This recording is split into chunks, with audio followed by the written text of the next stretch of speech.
ලස්සන්ට ඇඳලා පැළඳලා ඉන්නවා කියන එක අපි අනුන්ට පෙන්වන්න කරන දෙයක් නෙවෙයි. ඒක තමන්ට දෙන ආදරයක් වගේම ගෞරවයක්.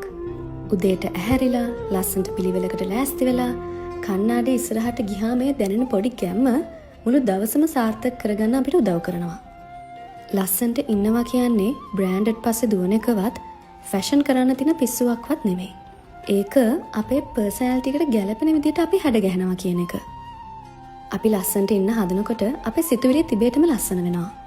අනිත් අය අපේ පෙනුම ගැන මොනවා කිව්වත් තමන්ගේ පෙනුම ගැන තෘප්තිමත් නම් ඒකෙන් ලැබෙන ආත්ම විශ්වාසය වෙන කොහෙන්වත් ගන්න බෑ. අපි අපිව ලස්සන්ට බලා ගන්නකොට අපි කොහෙ ගියත් අපිට ගෞරවයක් පිළිගැනීමක් ඉබේටම ලැබෙනවා. අපි අපිව ලස්සන්ට තියාගන්නවා කියන්නෙම අපේ self love journey එකේ අපි ලොකු කෑල්ලක් complete කරනවා කියන එක.